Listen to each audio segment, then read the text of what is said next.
Assalamualaikum warahmatullahi wabarakatuh. Halo adik-adik sekalian, calon siswa-siswi SMP 4 Rangkas Bitung, juga ayah bunda sekalian. Mari bergabung dengan SMP 4 Rangkas Bitung. Sekolah berprestasi, beriman, prestatif, inovatif, dan inspiratif. Nah, agar bisa bergabung dengan SMP 4 Rangkas Bitung, maka adik-adik harus mendaftarkan dulu ke website PPDB SMP 4 Rangkas Bitung seperti yang ada di bawah ini.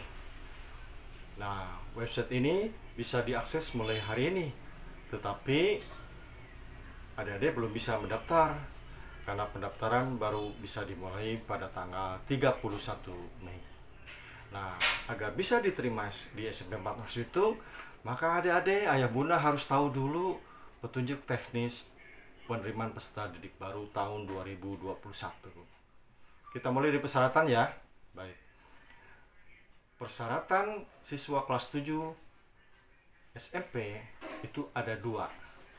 Yang pertama, batas usia maksimal atau paling tinggi itu 15 tahun. Jadi menurut pasal 5 Permendikbud nomor 1 tahun 2021, maka usia kelas 7 SMP itu paling tinggi 15 tahun pada tanggal 1 Juli 2021. Jadi kalau misalkan 1 Juli nanti usianya 16 tahun, itu berarti tidak memenuhi syarat untuk menjadi siswa kelas 7. Terus bagaimana pendidikannya? Mungkin bisa mengambil program paket B, begitu ya. Dan yang kedua, persyaratan kedua, yaitu telah menyelesaikan kelas 6 SD. Nanti dibuktikan dengan surat keterangan lulus, karena kalau ijazah kan belum ada ya. Nah, untuk membuktikan bahwa adik-adik itu berusia paling tinggi 15 tahun, maka adik-adik harus membuktikan dengan menunjukkan akte kelahiran. Kalau tidak ada akte kelahiran, maka surat keterangan lahir. Jadi sesuai dengan pasal 7 Permendikbud nomor 1 2021, jika tidak ada akte kelahiran, maka boleh surat keterangan lahir yang dikeluarkan oleh pihak yang berwenang dan dilegalisir oleh lurah atau kepala desa atau pejabat setempat lain yang berwenang sesuai dengan domisili calon peserta didik. Jelas ya adik-adik ya? Jadi untuk membuktikan usia di bawah 15 tahun itu nanti adik-adik siapkan akte kelahiran atau surat keterangan lahir. Kemudian untuk menunjukkan bahwa adik-adik sudah menempuh pendidikan sampai kelas 6 SD, maka dokumen yang harus disiapkan itu pertama, kalau sudah terbit itu adalah ijazah SD. Kalau sudah terbit ya. Kalau waktu pendaftaran ijazah belum terbit, maka adik-adik harus melampirkan surat keterangan lulus asli, nah, bukan fotokopi, asli ya. Jadi dokumen yang kedua yang harus disiapkan, kalau tadi yang pertama itu adalah akte kelahiran atau surat keterangan lahir, maka yang kedua yang harus disiapkan itu adalah ijazah atau surat keterangan lulus. Nah, kita lanjut ke pasal selanjutnya ya, pasal 12 dan 13 Permendikbud nomor 1 tahun 2021 tentang PPDB, bahwa jalur pendaftaran menurut pasal 12 itu, jalur pendaftaran itu ada 4 jalur. Jalur zonasi, jalur afirmasi, jalur mutasi, dan jalur prestasi. Jalur zonasi itu kuotanya adalah 50%. Jadi kalau di SMP 4 Rangkas Bitung karena menerima 288 siswa, maka pendaftar zonasi yang diterima nanti hanya sebanyak 144 siswa. Jalur pendaftaran yang kedua itu adalah jalur afirmasi atau jalur bagi siswa tidak mampu atau siswa miskin. Kuotanya itu 15% atau sebanyak 43 siswa. Kemudian jalur ketiga yaitu jalur mutasi bagi siswa yang orang tuanya pindah tugas dari luar Rangkas Bitung ke Rangkas Bitung, itu sebanyak 5% atau 14 siswa.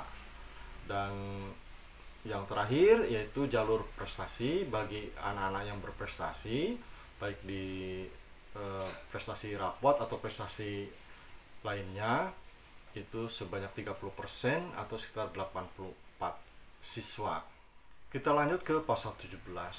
Jalur zonasi sebagaimana dimaksud pada pasal 12 itu adalah diperuntukkan bagi calon peserta didik baru yang berdomisili di wilayah zonasi yang ditetapkan oleh pemerintah daerah. Dan pemerintah daerah Kabupaten Lebak sudah menetapkan bahwa jalur zonasi di Kabupaten Lebak itu bukan administratif tapi jarak. Jadi jarak terdekat ke sekolah.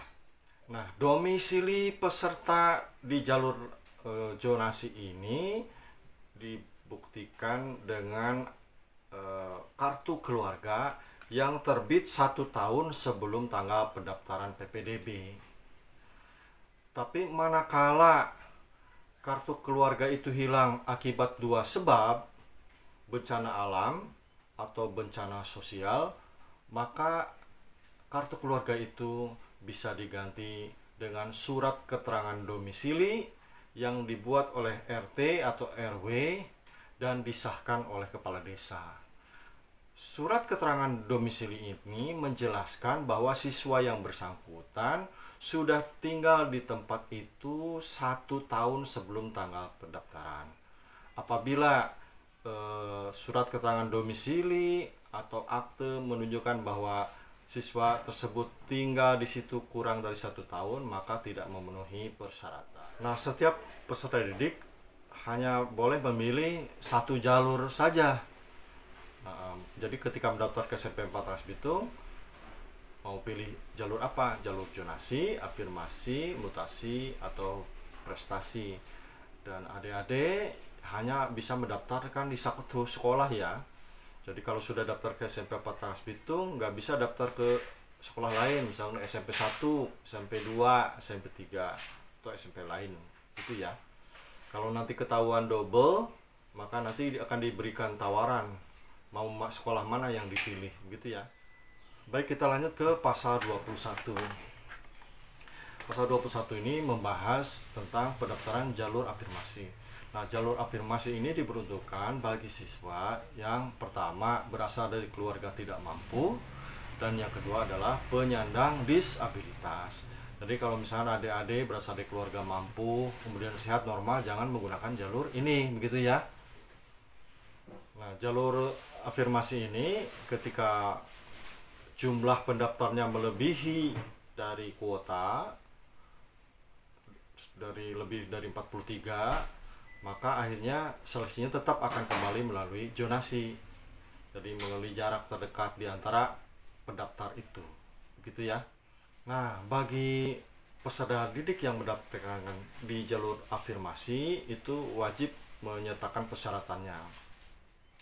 Yang pertama, bukti keikutsertaan peserta didik dalam program penanganan keluarga tidak mampu dari pemerintah daerah atau pemerintah pusat.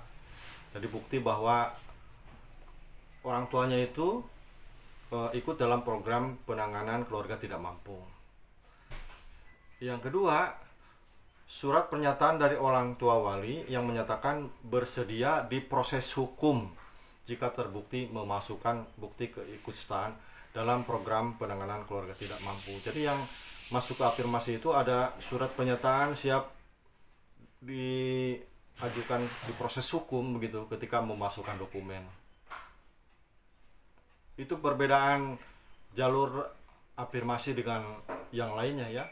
Oleh karena itu, bagi peserta yang mendaftarkan jalur afirmasi, mohon berhati-hati, jangan sampai melakukan pemalsuan dokumen, karena kalau dia terindikasi palsu, maka kita akan melakukan verifikasi dan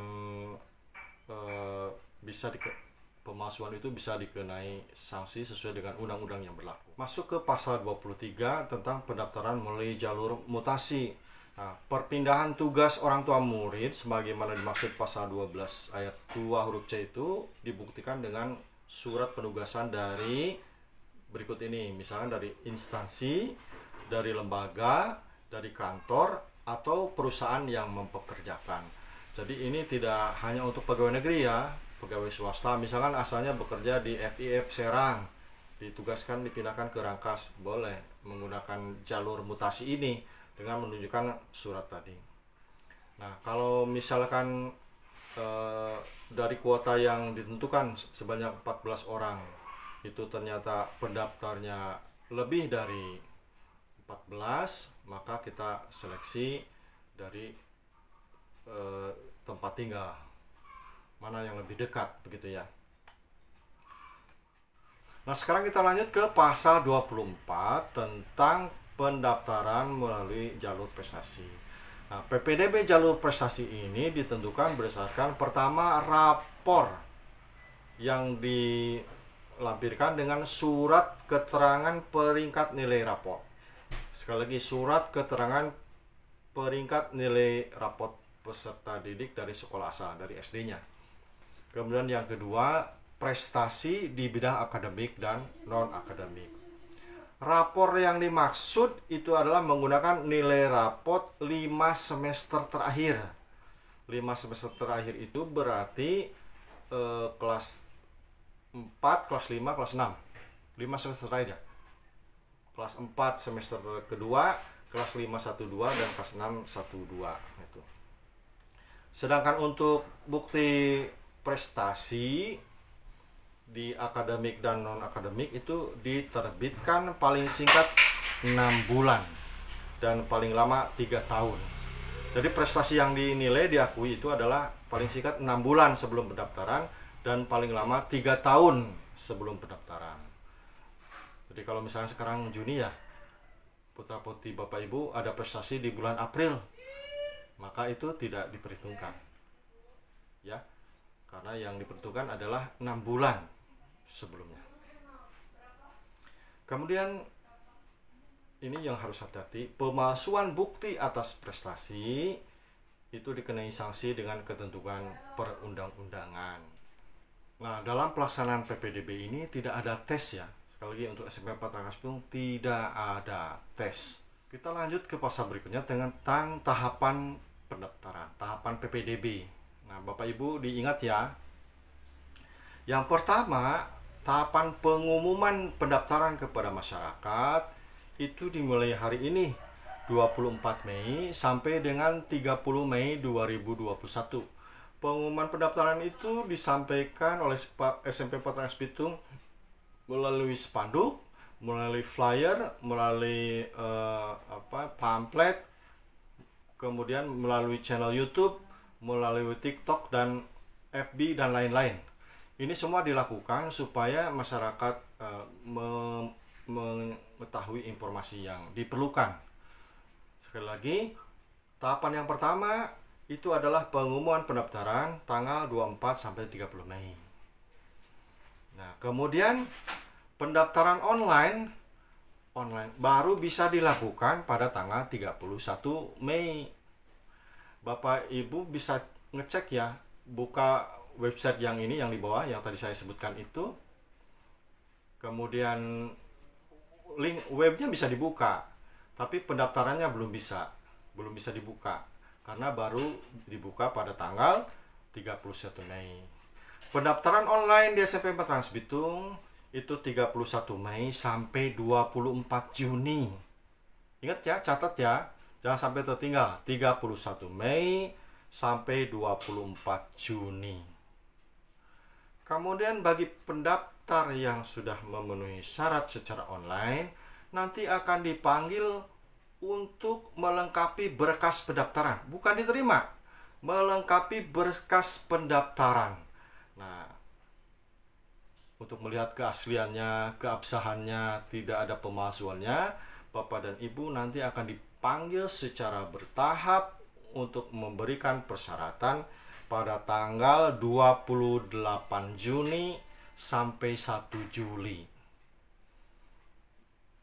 Pada saat pemberian persyaratan itu juga Bapak Ibu akan dijelaskan oleh panitia apakah persyaratannya memenuhi syarat atau tidak, kemudian jalur apa yang harus diambil jika persyaratan yang dibawa misalkan tidak memenuhi syarat. Itu tanggal 28 sampai 1 Juli.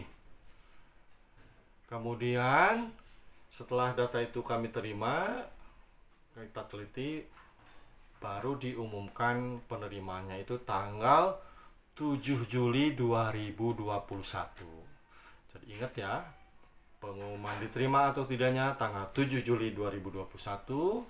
Dan bagi siswa yang diterima itu nanti registrasi ulang pada tanggal 8 sampai 10 Juli.